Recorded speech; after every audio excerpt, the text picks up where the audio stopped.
Channeling some petty thoughts through the mind into the dusty corners of heart, and then with the smothering hands on that dumb machine needs reading, long, extensive reading. So one reads, he reads, he reads.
तुम school नहीं गए अभी तक?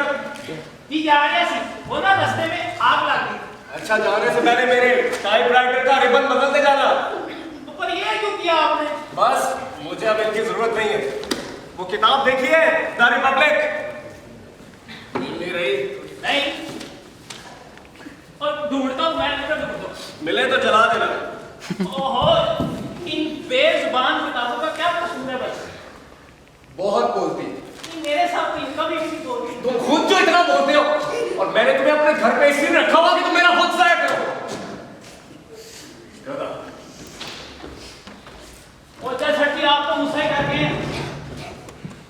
मैं भी ना अबे तक आ नहीं। Tell me something I don't know. छठी, ये जो आप अंग्रेजी में मुझे जूते मारते हैं, मुझे सारी समझ आती है। ना मुझे समथिंग है जो बताया थी। और ना सीरियस नोट, छठी आप इतने आवाज़ार क्यों रहते हैं? तुम नहीं समझोगे। मुझे समझ नहीं आता, पूछ रहा हूँ। मेरा मीन ये है कि और ये जो आप अपनी कहानियों में ढूंढते रहते हैं, छठी वैसे आप ये ढूंढते क्या रहते? वही जो मुझे अपनी कहानियों में नहीं मिलता। D.G. क्या? फॉर एग्जाम्पल, मुझे खुद कोई खास दिलचस्पी नहीं हो रही अपनी इन कहानियों में। तुम्हें कितनी हो रही है? और सर जी, मैंने तो 7वीं क्लास में पढ़ लिया कि हर राइटर की कहानी ना बड़ी दर्दनाक, बड़ी खौफनाक, बड़ी खतरनाक और बड़ी खबरनाक होती है। देखना, इनमें से एक खतरनाक तो आपकी कहानी को भी लगा ही होगा। देखो ये इनफ यार, बस जाओ ऐसे। मैं आपको टाइम ना अगला कर दूं, मैं आपको टाइम ना अगला कर दूं।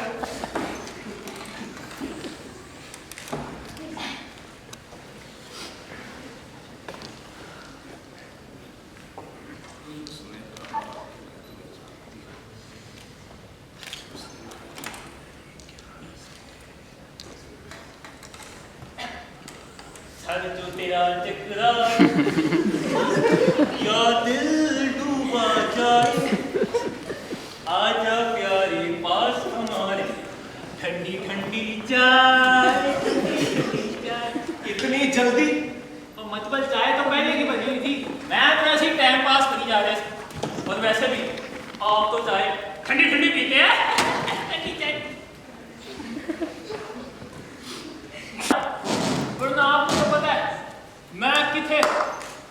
स्ट्रीट लाइटों के नीचे बैठ के पढ़ता होता था पहले। तो बत्ती गुल ते स्ट्रीट लाइटा भी बंद। पास में भी अपने टाइम से आते थे, अपने टाइम से जाते थे। गधे, मैंने पूछा कि स्कूल कैसा चल रहा है? फेल तो नहीं हो रहा ना फिर से तुम? नहीं, कौन नालायक पढ़ना फेल होता है? तो एक आधा होगी ना। सर जी, मैं आपका ना साथ सारी जिंदगी नहीं भूल सकता। मैंने देखो यार, बच्ची छड़ गई, अब्बा उड़ गया। मैं तो सीखा जी उड़ गया। नाबाकुल, स्कूल। सर जी, कूल। अगली बार देखना ना, मैं आपको टॉप करके दिखाऊंगा। क्या मतलब अब अगली बार? तो ऐसे टाइप उसकी केला नहीं कुछ है। ये उर्दू अंग्रेजी ये बताना मुझे पूरी पूरी आती है, बेशक सुन रहा हूँ। सुन रहा हूँ तब से। तो जी आप मुझे इंसल्ट कर रहे हैं।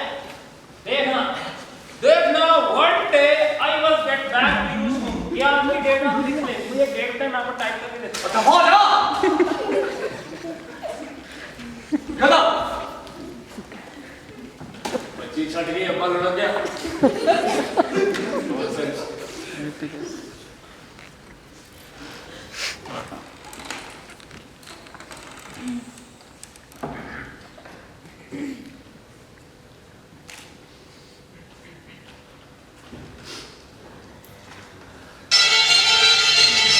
Even the poor oracle has a story to tell. Why not I try to fit, even after all the learning? Was he right that everyone should smash face on into a tragedy? Is pain and suffering so necessary to leave this everlasting tale? Will there be a time when cowardice and courage, love and hate, respect and loathing start to intervene so much that they lose meaning? And to bestow sense and meaning onto that tale would be my job. I need to have my own story first.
पानी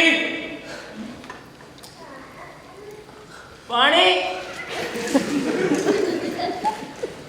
पानी लेकर आ। पानी लेकर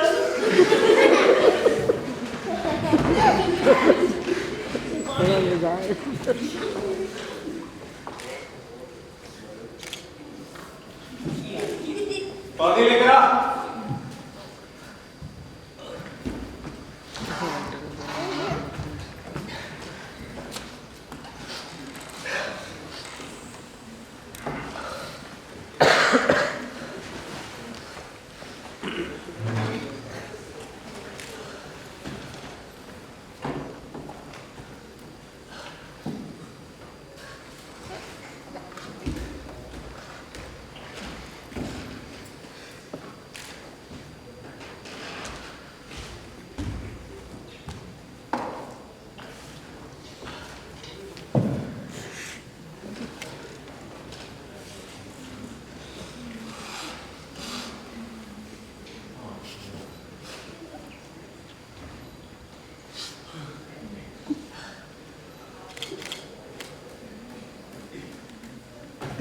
सुनो,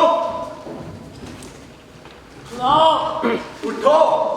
आपे उठाओ। उठ गया। मुझे मेरे पुराने कॉन्टेक्ट्स की डायरी चाहिए।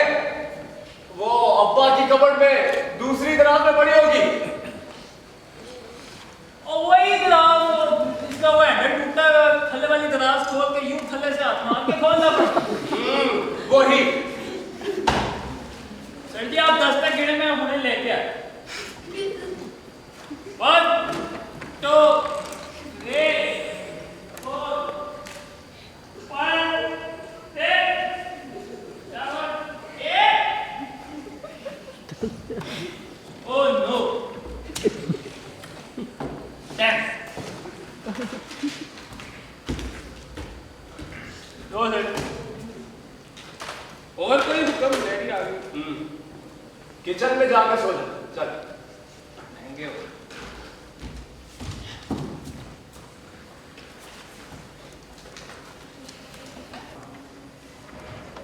हाशिम, चेहरा तो याद है ना मेरा?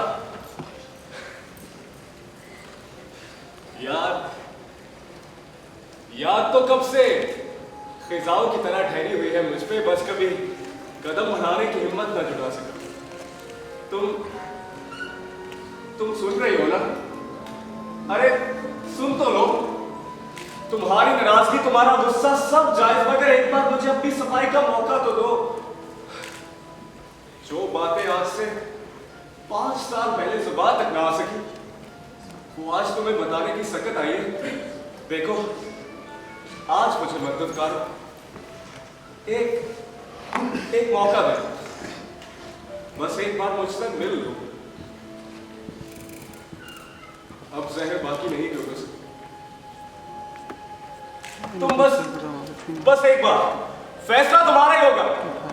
मैं तो अपने फैसले करने के भी काबिल नहीं रहा। हाँ, जितना वक्त चाहिए ले लो।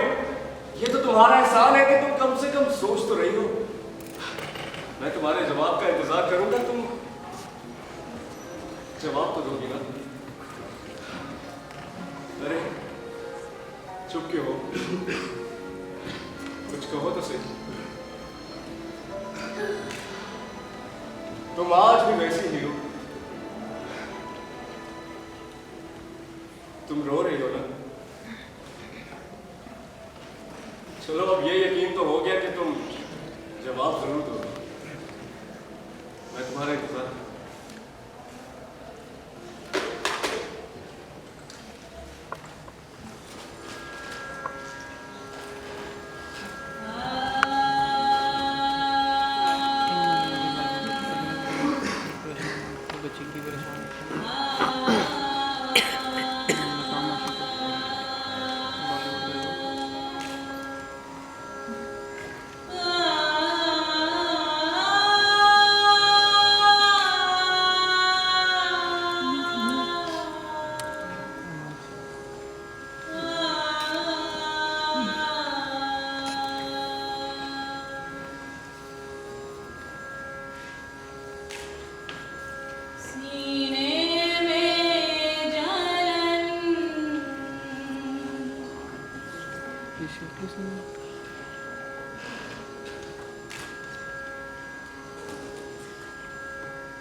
वो मुझसे रूठी रही। मैंने उसे मनाना चाहा, लफ्ज़ ज़बान तक आते, मगर आवाज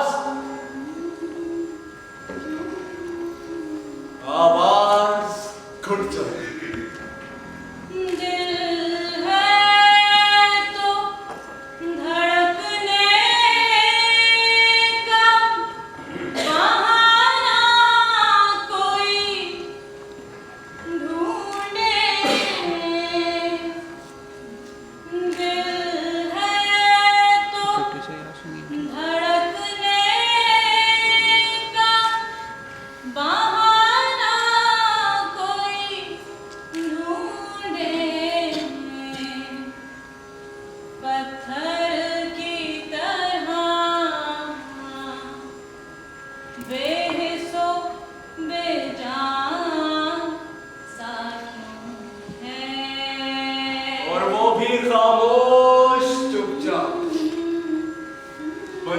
मौसमी की तरह आंखों में चुभती रही,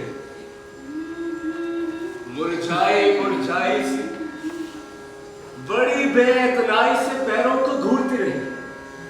क्या कोई नई बात नजर आती हमें, आईना हमें देख के हैरान साथ है। मैंने चाहा कि जुबान नहीं तो आंखों से ही कुछ कह दूं, मगर आंखें कहाँ पड़ती थी वो, या शायद पढ़कर भी अनजान थी।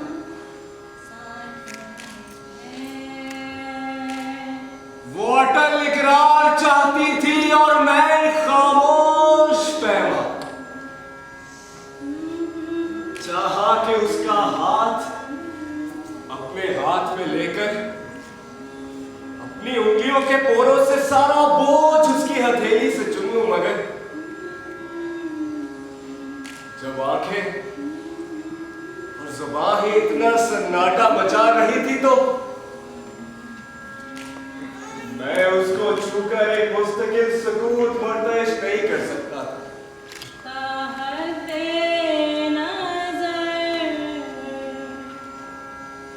एक बयाबान है। और यूं ही किसी अनजान बेवकूफ से लम्हे में वो आज हंसती। आज सालों के बाद मैंने उसकी मुस्कुराहट देखी।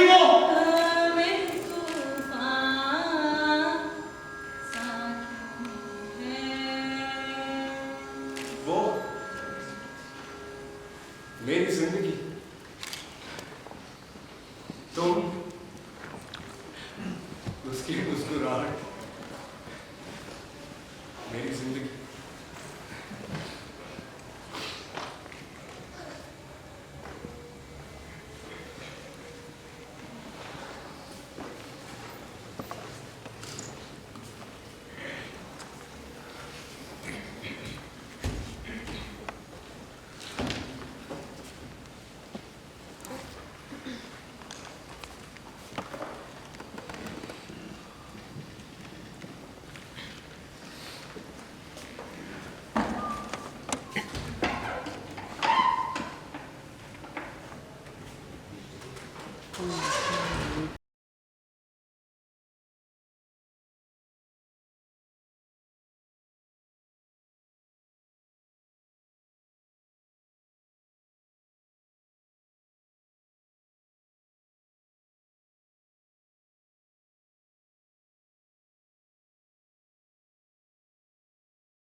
आज बड़े खुश लग रहे। हाँ, खुश तो मैं हूँ। वैसे भी क्या बात है? क्यों, कोई बात होना जरूरी है? नहीं, बात होना जरूरी नहीं, लेकिन पहले कभी आपको इतना कुछ देखा नहीं ना मैंने। क्या मतलब है तुम्हारा कि मुझे खुश रहना नहीं आता? यार मैं ये नहीं कह रहा आप छड़िए हैं।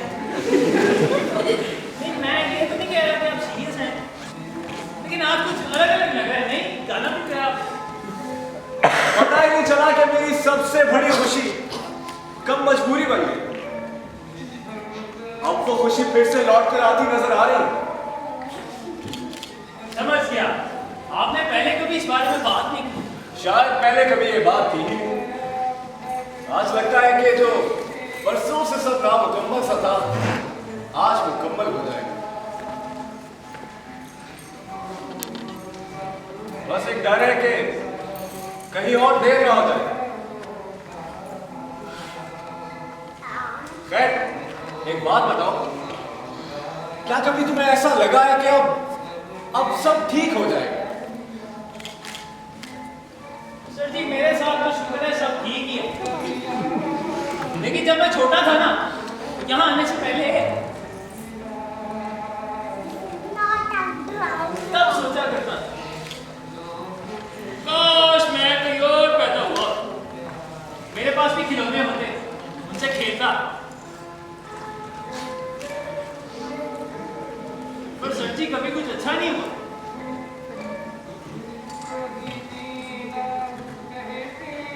पहले माँ जी की भी हो गई, फिर अब्बा जी की नाल बना दे चले। ये तो अच्छा हुआ ना आप मुझे यहाँ ले आए, वरना पता नहीं मेरा क्या बनता। इसलिए सर जी मेरे साथ तो सब ठीक है, और इससे ज्यादा ठीक ना भी हो ना तो मैं खुश हूँ सर जी। मकसद एक ऐसी बीमारी है जो किसी की भी जिंदगी में आ जाए तो खुशी उसके मिलने के बाद ही हासिल होती है, और वो खुशी सिर्फ खुशी नहीं होती बल्कि एक जीत होती है जो कि किरदार को मुकम्मल करती है। और किरदार का मुकम्मल होना बहुत जरूरी है, वरना सब कुछ कभी मुकम्मल होना बहुत अधूरा सा लगता है, बेमकसद, बेमायने। तुम्हारे ख्याल से हमारी जिंदगी में जो कुछ भी होता है वो क्यों होता है? सर जी मेरे ख्याल से तो जो किस्मत में लिखा होता है ना वही होता है, और इससे ज्यादा कभी सोचा नहीं मैंने इस बारे। अगर सब कुछ पहले से ही लिखा होता तो इख्तियार ना होता। तुम्हारे पास भी इख्तियार है, तुम जैसे चाहो अपनी कहानी लिख सकते हो। वो कैसे? समझो कि तुम्हें अगर किसी कहानी का स्क्रिप्ट दे दिया और तुमसे कहा जाए कि इसको ऐसे ऐसे एक्ट कर दो, तब तुम क्या करोगे? जी कोशिश करूंगा करने की। और अगर तुम्हें कुछ बताया भी ना जाए और ये स्क्रिप्ट भी ना दिया जाए, तब तुम क्या करोगे? सर जी मैं आपका मतलब नहीं समझा। जब मुझे कुछ पता नहीं होगा तो क्या करूंगा? फिर तुम कैसे कह सकते हो कि सब कुछ पहले से ही लिखा है? मुझे तो लगता है ये जिंदगी हमें अपना किरदार खुद बनाने के लिए दी गई, ताकि हर किरदार दूसरे किरदार से मुख्तलिफ हो, और हर एक के पास एक जितना वक्त हो अपनी अपनी कारकर्दगी दिखाने की। और कुछ भी सही या गलत नहीं होता, हर एक का अपना कैरेक्टर है। नहीं, ये सही या गलत का फर्क होना तो जरूरी है, क्योंकि किसी को नुकसान पहुंचाना ये तो गलत बात है। ये भी तो हो सकता है कि नुकसान ना पहुंचाकर तुम।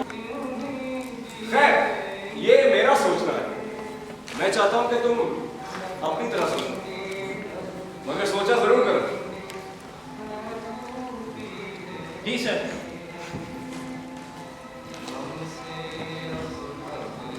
तो वैसे आप बड़ी देर से इंतजार कर रहे हैं, मैं आपको कुछ खाने पीने को ला दूं? नहीं, इस वक्त बस मुझे इंतजार करने दो, क्योंकि इंतजार के बिना मेरी जिंदगी अधूरी है और मेरी कहानी।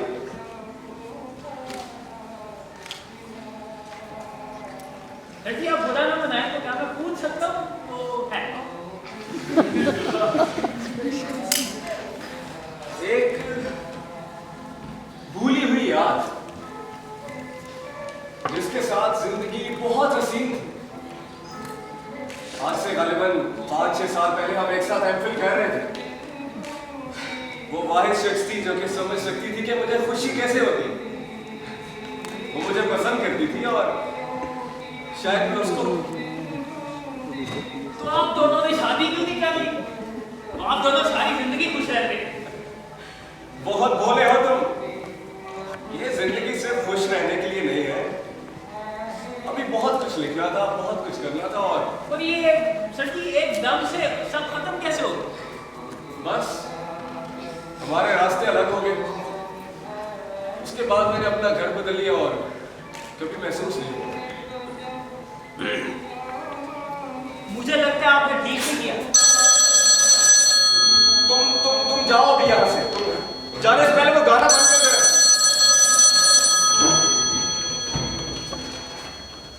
अरे जाओ भी। हेलो जी पुप्पो। हाँ जी जी, अब्बा निकल गए, आपकी तरफ ही आते होंगे। जी मैं ठीक हूँ, थोड़ा तबीयत ठीक नहीं पुप्पो। पुप्पो बाद में बात, पेट खराब है पुप्पो, वॉशरूम जा रहा हूँ।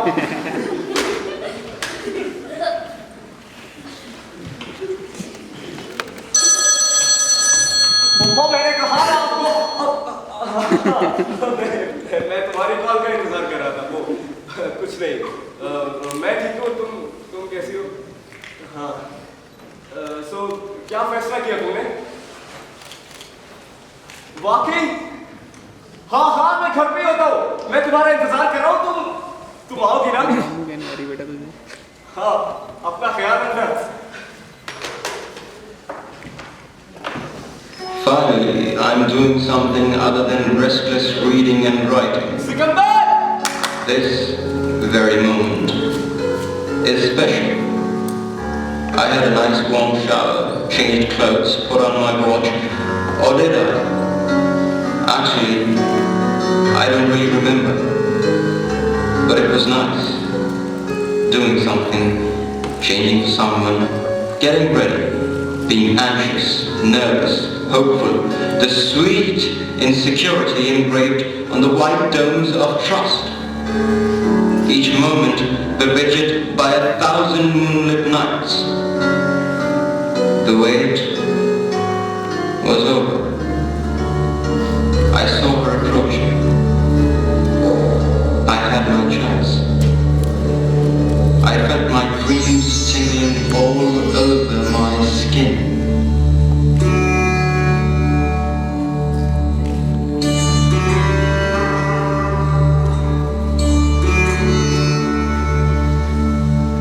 वो जिसकी दीप में लाखों मुसब्बतें पहना, वो हुस्न जिसकी तमन्ना जन्नतें, शबाब जिससे तख़य्युल पे बिजलियां बरसें, वक़ा जिसकी रफ़ाक़त को शोलियां तरसें, अदाए लग़्ज़िश पा पर क़यामतें कुर्बान, बयाज़ रुख़ पे सहर की सवालतें कुर्बान, वो आँख जिसके बनाम पे खालिक खतरा, ज़बान शेर तारीफ़ करते शर्म आए।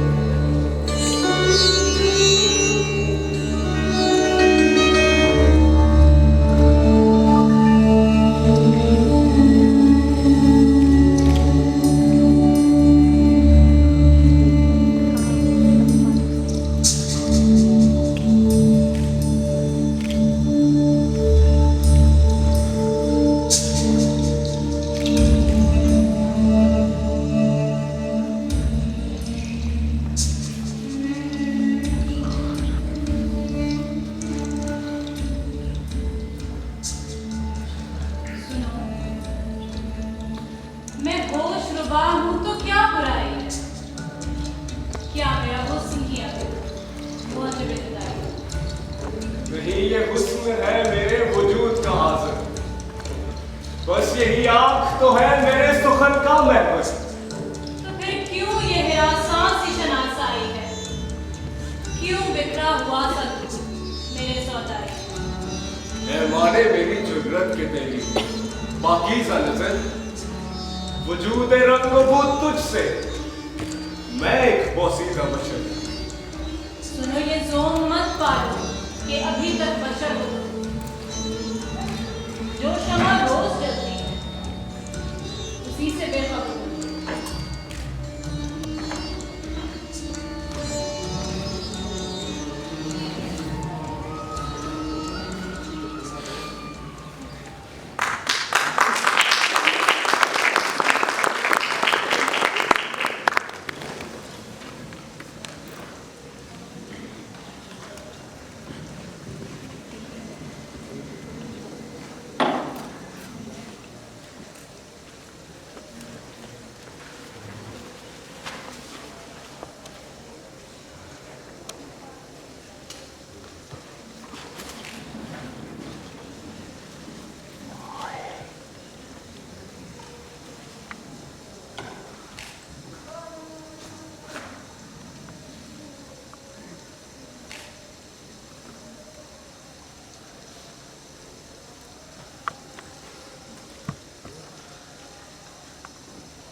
हाशिम, आ गई तुम? इतने सालों के बाद मिलने का इत्तेफाक हुआ। आना तो था ही। मैं काफी देर से तुम्हारा इंतजार कर रहा था। तुम आओ, बैठो।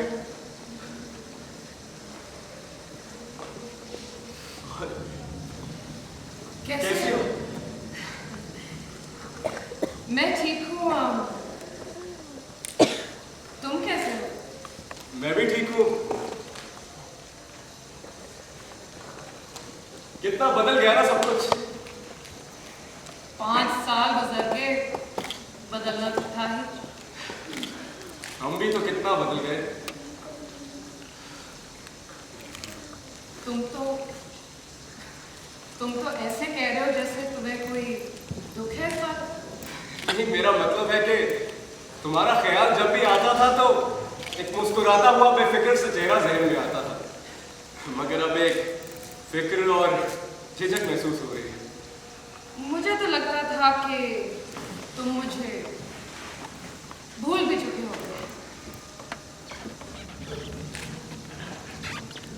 तुम ऐसा सोच भी कैसे सकती हो? क्योंकि मैं तो तुम्हें भूल चुकी हूँ।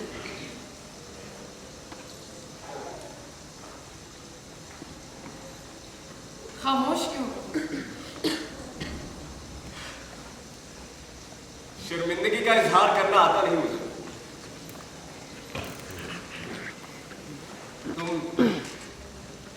तुम माफ नहीं कर सकती मुझे? माफी तब दी जाती है जब कोई ताल्लुक हो, कोई उम्मीद हो। तुम इतनी पत्थर कब से हो गई? तुम्हें इतना एहसास कब से आ गया? देखो, तब हालात ही कुछ ऐसे थे कि मुझे कुछ फैसले करने पड़े, वरना तुम्हें क्या लगता है कि ये सब कुछ आसान था मेरे लिए करना? तो जब कर ही लिए थे फैसले, तो फिर उन पर काटते रहते। तुम खुश हो अपनी जिंदगी से? मेरे पास तो इख्तियार ही नहीं था, तो मेरी खुशी तो कोई मायने नहीं रखती है। तुम सुनाओ, तुम तो अपने हिसाब से जिंदगी जी रहे हो। तुम तो खुश हो गए। तुम्हें क्या लगता है क्यों बुलाया मैंने तुम्हें यहाँ पे?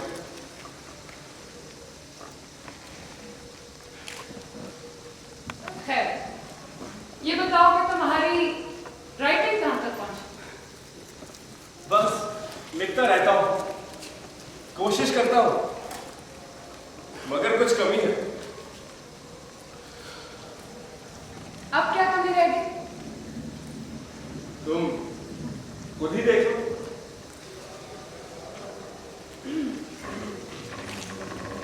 सलासिल ने हमको कहीं का ना छोड़ा, कहीं दर्द सवारे, कहीं दर्द बिगाड़े। हंसी को दबोचा, कहीं आंख खींची। कभी दिल के आंगन में सपने सवार, मगर एक लम्हा भी गुल रंग नहीं। उन्हें हम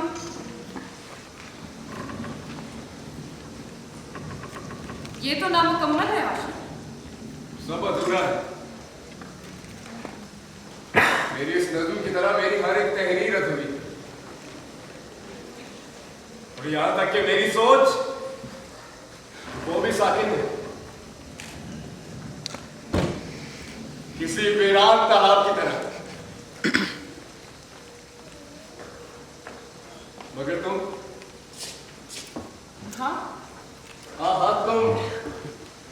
तुम बारिश का वो कतरा हो जो मेरी प्यासी सीपियों की गोद हरी करेगा।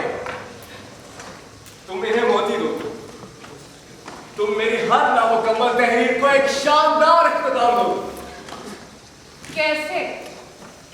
ये तुम्हें हो क्या गया? जितने भी साल गुजरे ना तुम मेरे साथ थी, मेरी किताबों में, कहानियों में, यहां तक कि तुम इन कागजों पर मेरे कलम की स्याही बनकर जज्ब होती रही। मगर हमारा ताल्लुक हमारा ताल्लुक अधूरा था, सो तहरीरें भी अधूरी थी। मगर अब मुझे तहरीरें पूरी करनी है, ताल्लुक मुस्तकिल रखना है। तुम मैं हाशिम, ये तुम कहना क्या चाहते? तुम समझ क्यों नहीं रही? देखो हाशिम, अगर तुम समझ क्यों नहीं रही? तुम चिल्ला क्यों रहे हो? तुम्हें लगता है ना कि मैं पागल हो गया हूं?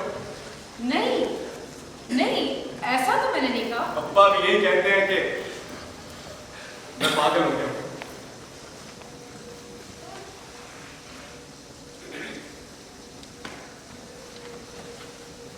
मुझे लगता है कि मुझे जाना चाहिए। तुम जाना नहीं। हाशिम, तुम्हारी तबीयत मुझे ठीक नहीं लग रही, मैं दोबारा आ जाऊं। अरे मैंने कहा ना कि जाना नहीं।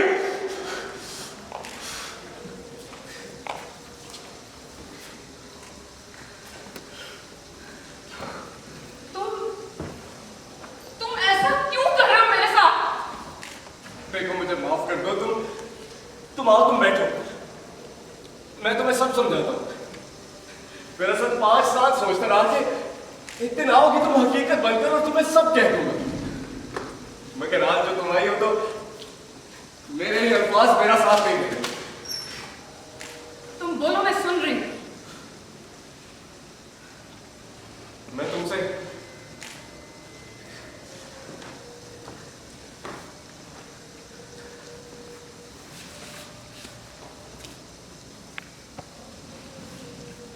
तुमसे मोहब्बत करता हूं।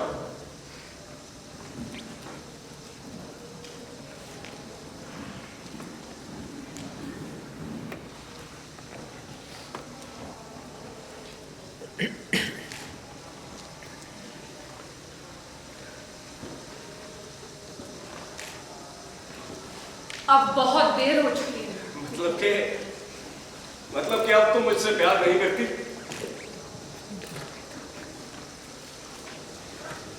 देखो हाशिम, मेरे जज्बात तुम्हारे इन कागजात की तरह नहीं हैं, जिन पे तुम जो चाहो जब लिख दो। अरे कई साल सोचता रहा कि एक दिन तुम्हें फिर से देख पाऊं, फिर से सब कुछ कह पाऊं, और आज जो हिम्मत आई है तो प्यार ना रहा। तुम मुझे ये सब कुछ आप क्यों कह रहे हो?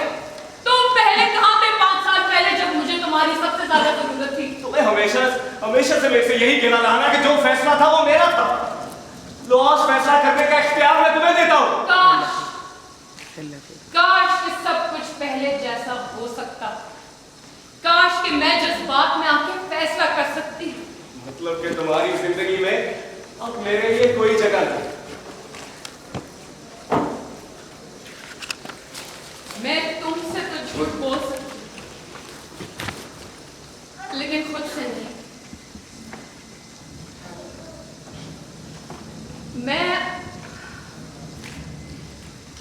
मैं अक्सर बैठकर यही सोचा करती थी कि शायद मुझ में कोई कमी होगी, और तुम्हारी यादें ही काफी थी। और 5 साल तो जैसे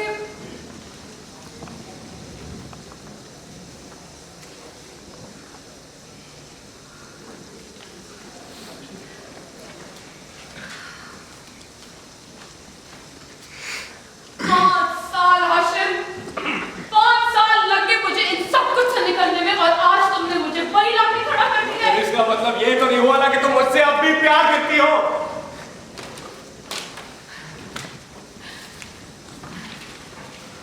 यही तो मतलब है इसका। करती हूँ, बहुत मोहब्बत करती हूँ तुमसे। और देखो मैं रो क्यों रही हूँ, मुझे तो खुश होना चाहिए। तुम ऐसा नहीं कर सकती।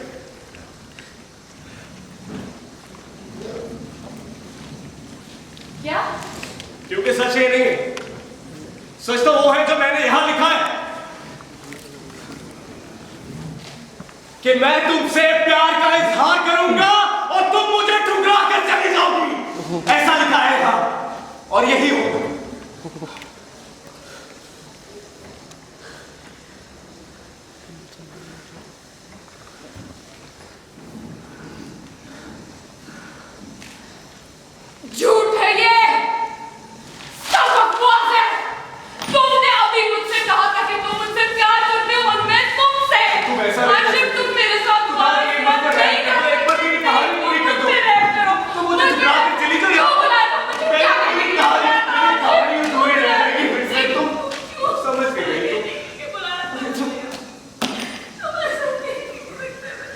कैसी औरत हो तुम? शर्म नहीं आती तुम्हें? किसी ने कह दिया और तुम साथ चल दिया।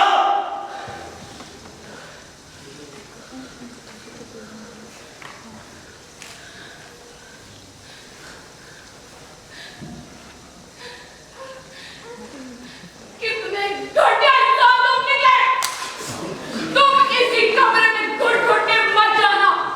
मैं तो जा रही हूँ और मैं तुम्हारी ये कहानियां और इनका शानदार किताब अपने साथ लेके जा रही हूँ। चली जा यहाँ से, चली जा, चली जा यहाँ से, चली जा, चली जा यहाँ से, चली जा, चली जा, चली जा।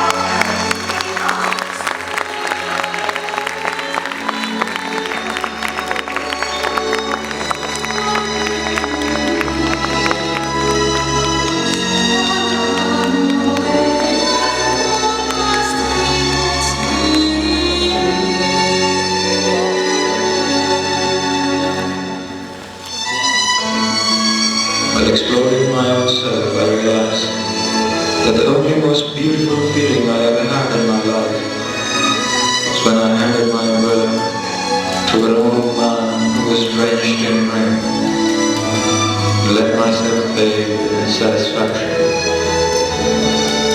The water was cold, but the sound of it splashing on the road was peaceful.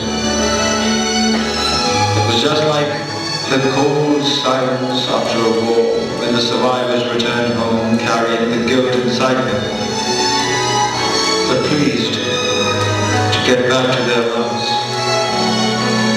The life in which it is hard to feel guilty, even if we try. For that instance, I imagine to be there, living that love. Staying happy, but I returned. I had to return.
क्या रहे हैं आप अपने साथ?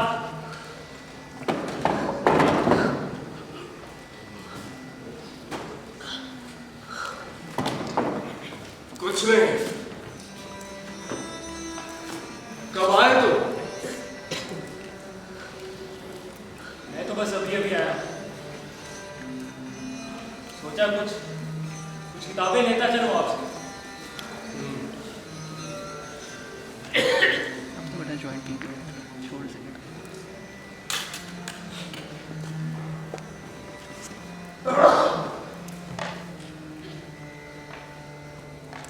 अब बस भी करें, छोड़ भी दें इस वबाल को। आखिर कब तक कैद रखेंगे खुद को? कैद?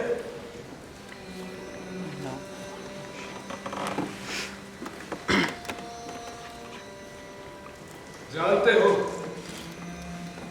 हासिल तमन्ना तो जो खुशी आपको बख्शे वो गनीमत,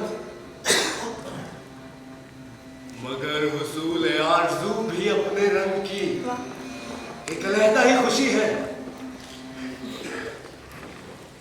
ख्वाहिश का हासिल जश्न मनाने का मौका देता है, जबकि ख्वाहिश का हुसूल तबेज बादलों की तहों में ढांप लेता है, धनक में उछालता फिरता है।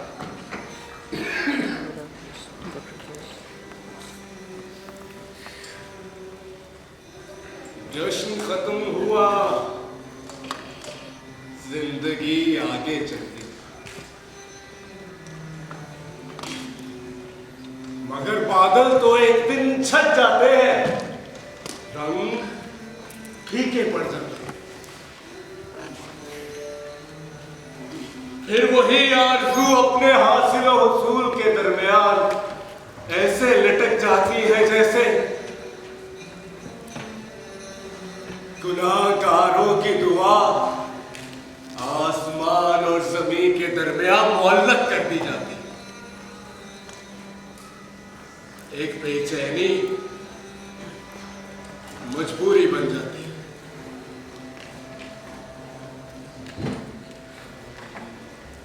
ना जीत ना जश्न, बस ख्वाहिश, ख्वाब और हम।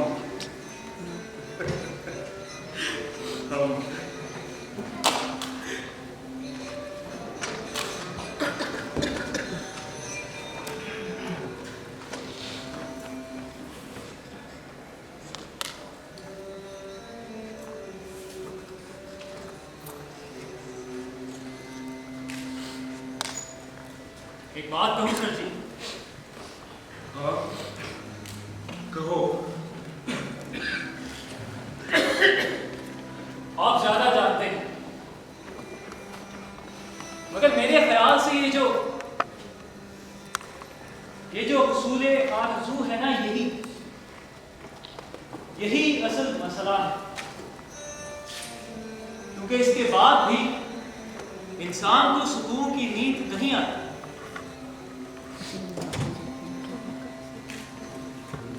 परेशानी की बजाय आदमी रंग बिरंगे ख्वाब घूमते हुए रात काट देता है। ये ख्वाहिश को काबू में रखना चाहिए, काबू में। नहीं तो ये जलन, मजबूरी एक दिन जुनून बनकर आपको बेबस कर देता है।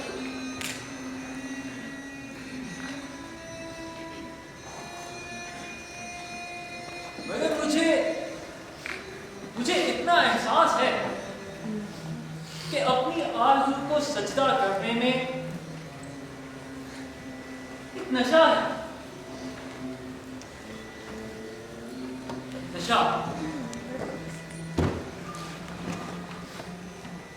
नशा जो सजदा करके भी डूबता है और इनकार करके बस इसी सजदे से अपना दामन बचाता रहता हूं। खेल आ गया है लफ्जों से तुम्हें भी। जरा बताओ तो, वो कौन सा दरवाजा है जहां माथा टेकने से डर रहे हो? मैं ठहरा गरीब आदमी, मुझे तो झोंपड़ों से भी खौफ आता है। इतना मत डरा करो। तुम्हें देखता हूं तो बस एक ही कमजोरी नजर आती है और वो तुम्हारा खौफ है। तो क्या आपने कर लिया सजदा?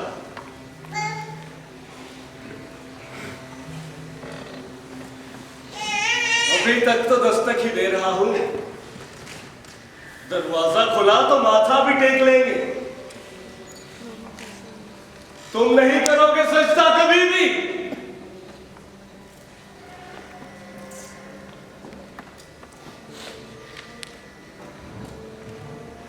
नहीं सर जी, कभी नहीं। और बेहतर यह है कि आप भी रुक जाएं और वापस आ जाएं। ये ख्वाहिश कुछ नहीं देगी आपको, बेशक अपनी रूह दे दो इसको। ख्वाहिश कुछ नहीं बख्शती आपको सर जी, कुछ नहीं। तुम्हें रूह मुबारक, मुझे अपने माथे की ठंडक। जी आप मेरी बात तो सुनो। बस एक बार मेरे कहने पे आप ये छोड़ क्यों नहीं देते ये सब आप?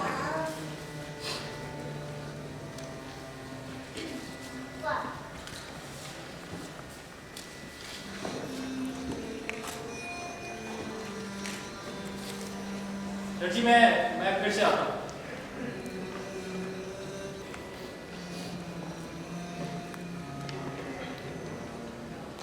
मुझे ये पूछने की जरूरत तो नहीं है कि कैसे हो तुम। जब मालूम है तो क्यों पूछते हैं बाबा?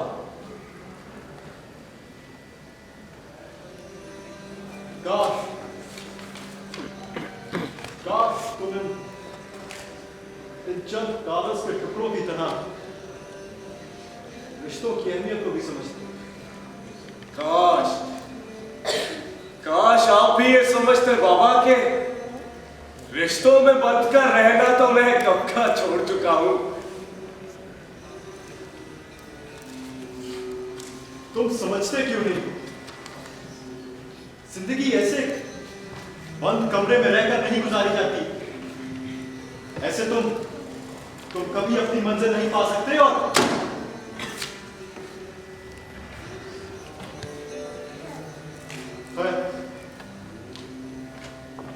अपनी इकलौती औलाद को मैं ऐसे बर्बाद होते नहीं देख सकता। आपको क्या मालूम बाबा कि मेरी मंजिल क्या है भी कि नहीं?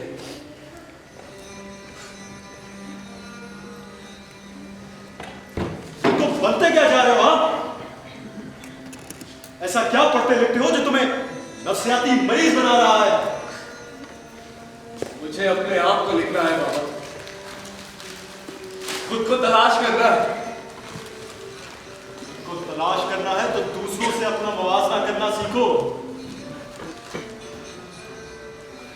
बहुत से बड़े राइटर्स को हमने भी पढ़ा।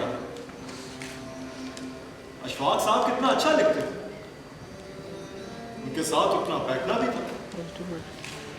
अच्छे खासे मिलनसार आदमी।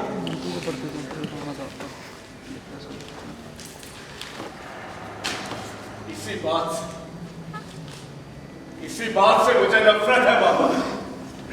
मैं किसी के जैसा नहीं हो सकता।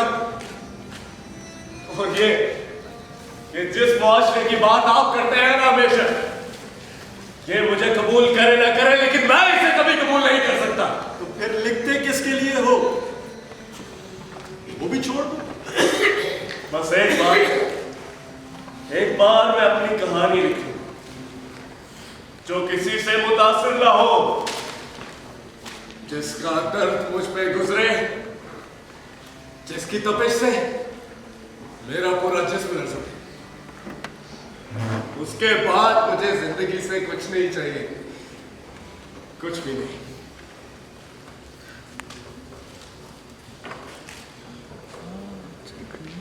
आखिर तुम्हें किस चीज की कमी है?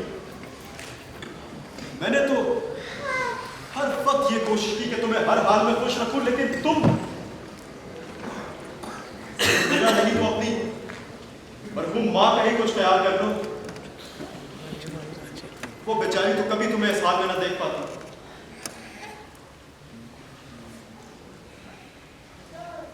पर एक बात याद रखो, तुम्हारी माँ की तरह एक ना एक दिन मैं भी इस दुनिया में नहीं रहूंगा। जिंदगी ऐसे एक बंद कमरे में रहकर नहीं गुजारी जाती। कभी ना कभी तुम्हें बाहर की दुनिया का सामना करना है, और तब तुम्हें इन सब चीजों की कमी महसूस होगी जो आज तुम्हें ऐसे बैठे बिठाए मिल जाए।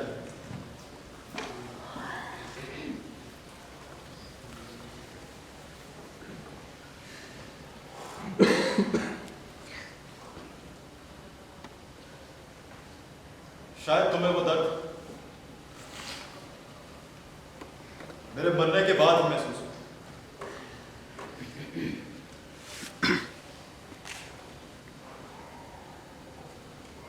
क्योंकि जब तक मैं हूं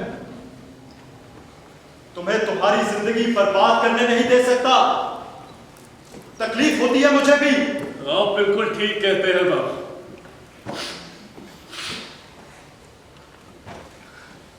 क्या करूंगा मैं आपके लिए? वो जिंदगी सच में बहुत मुश्किल होगी।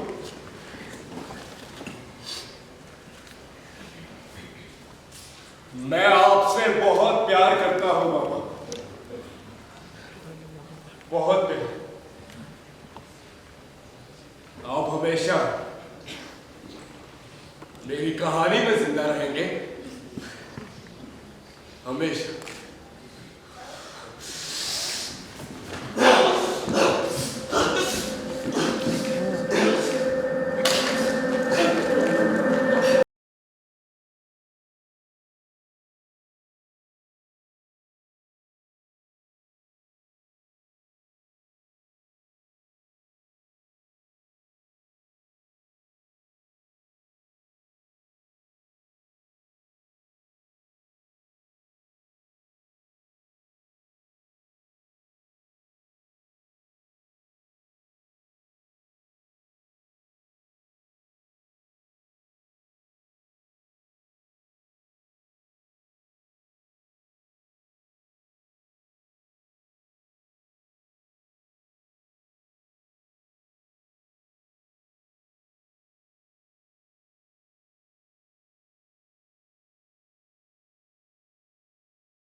your existence ends.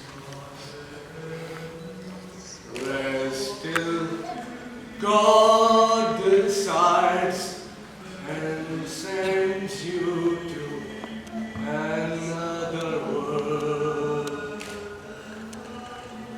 Rest as long as there is peace.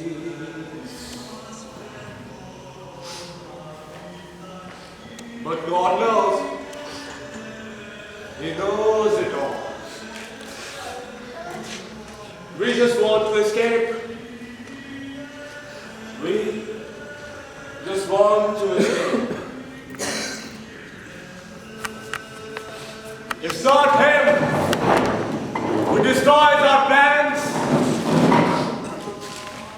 It's us. We don't let him plan anything for us. Shame on us, cowards. Shame on us. We are not what he created us to be.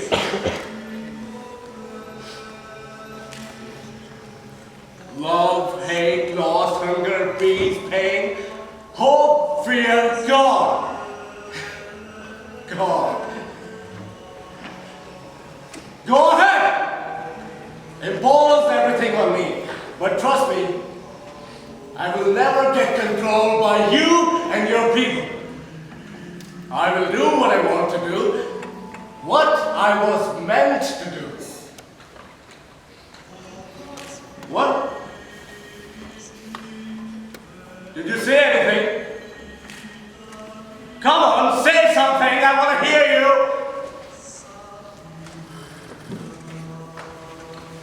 No. I know you will never. You're the listening type. Well, then listen up closely.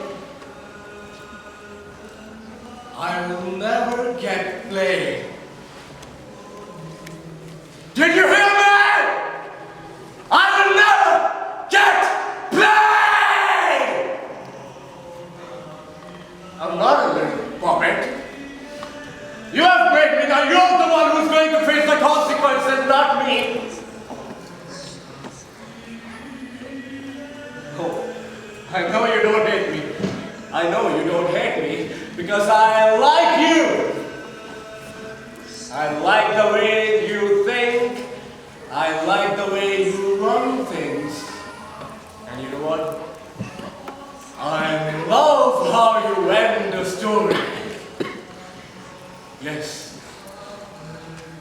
You always win. You always win. But not this time. But not this time, because this time I'm going to complete mine myself. Yes, this is my time. I'm going to complete my story myself. You want to stop me? Go ahead, try. But remember, I can use one power which even you can't take away. Yes, I can always say no. I can always escape.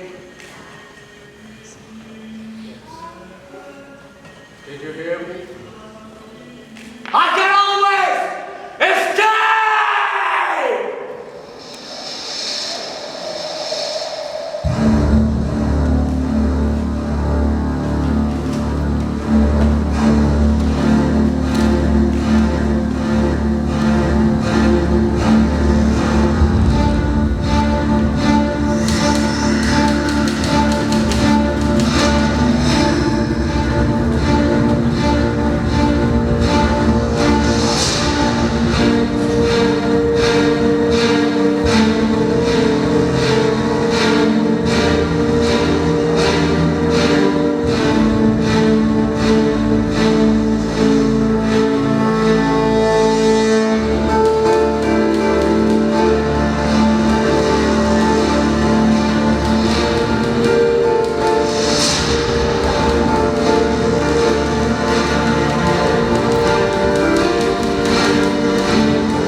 this way.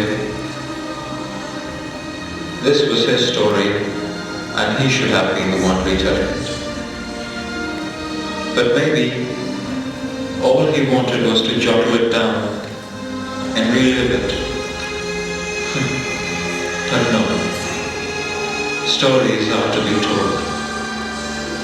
This is what I always thought.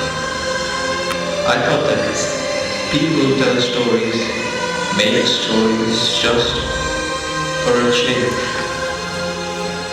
I kept thinking and writing. The part which grieved me the worst was that he made me suffer the burden of those rotten pages so selflessly in a false hope of redemption. It was eating me inside out. Each moment I wandered in this world exploring something new and rejecting my past perceptions.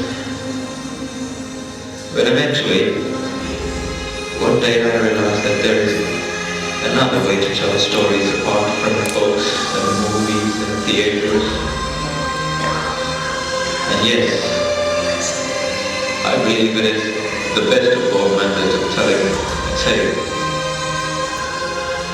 The best tales are lived.